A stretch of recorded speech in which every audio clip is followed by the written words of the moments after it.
Hello बच्चों, let's read the question. Question क्या है वो देखिए। कह रहा है प्रोटॉन और ड्यूट्रॉन और इसके बाद एन अल्फा पार्टिकल जो है इसके पास जो है इक्वल काइनेटिक एनर्जी है। तो कंपेयर करना है the radius of their equal path in a normal magnetic field is applied. तो इसमें जो है रेडियस निकालना है कब, जब नॉर्मल मैग्नेटिक फील्ड जो है इसमें अप्लाई करते हैं तब। ठीक है, तो देखिए, तो हम लोग force due to magnetic field जो है ऑलवेज परपेंडिकुलर होता है किसके, वेलोसिटी के। तो इसका मतलब क्या हुआ, सेंटीमीटर फोर्स जो है हमारा क्या हो गया, F equal to M V square upon R. ठीक है, तो हम लोग मैग्नेटिक फील्ड का फोर्स भी जानते हैं क्या होता है, F equal to Q V B. ठीक है, अब हम लोग मानते हैं कि वी एंड बी जो है परपेंडिकुलर है।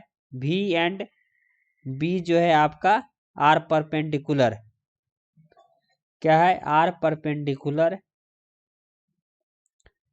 ठीक है, आर परपेंडिकुलर। ठीक है, तो resulting force be the direction क्या हो जाएगा, परपेंडिकुलर। तो रिजल्टिंग फोर्स जो है इसका क्या हो जाएगा,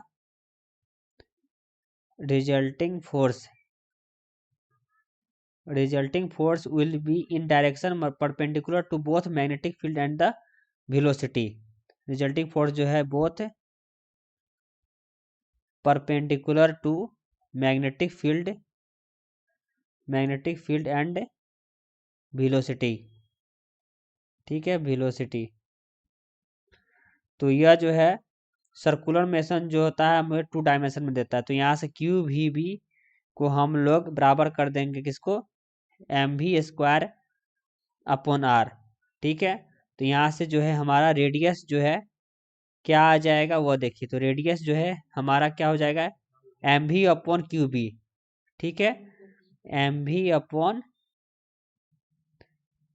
क्यू बी।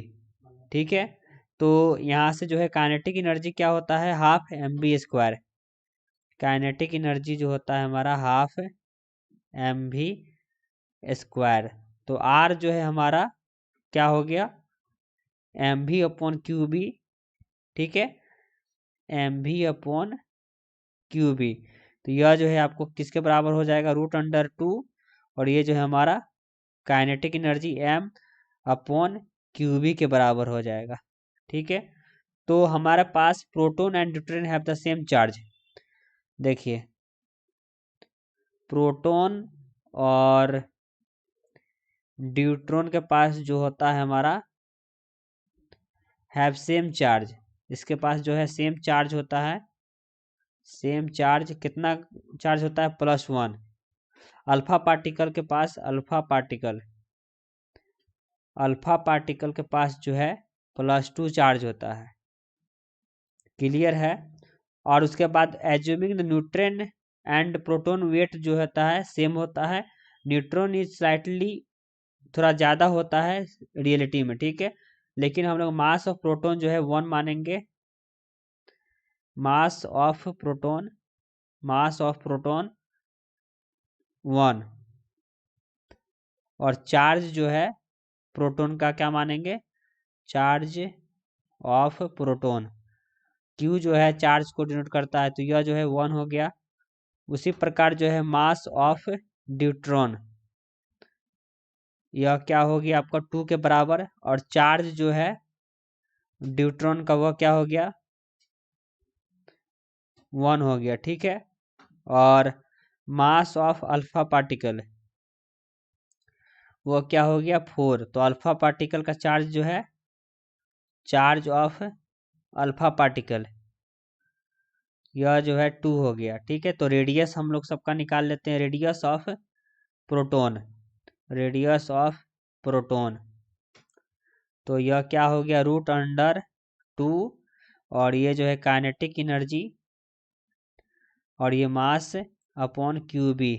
तो यह जो है √2 और ये जो है √k और ये जो है आपका अपॉन बी हो गया। ठीक है, ये 1 हो गया, सभी 1 पुट कर दिए मास, और ये जो है चार्ज 1 पुट कर दिए। ठीक है, और रेडियस ऑफ न्यूट्रॉन यह क्या हो गया आपका, यह जो है आपको ये जो है पुट करेंगे तो √2 और उसका √, काइनेटिक एनर्जी इंटू 2 तो ये जो है आपको रूट अंडर 2, और ये जो है आपको, तो 2 बाहर आ जाएगा, तो ये जो है आपको 2√2, तो ये जो है काइनेटिक एनर्जी अपॉन बी, तो ये जो है आपको 2 काइनेटिक एनर्जी अपॉन बी हो गया।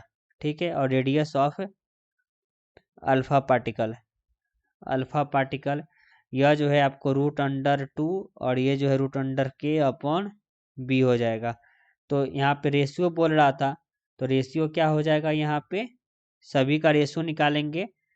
तो देखिए, तो ये जो है आपस में ये सभी कैंसिल हो जाएगा, तो क्या बचेगा हमारा, यह जो है 1√2, 1:√2, और ये जो है आपको क्या बचेगा 1।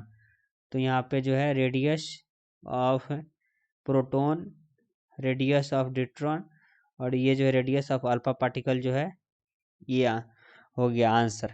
ठीक है, तो आशा करते हैं कि क्वेश्चन जो है आपको बहुत ही अच्छी तरीके से समझ में आया होगा। तो थैंक यू।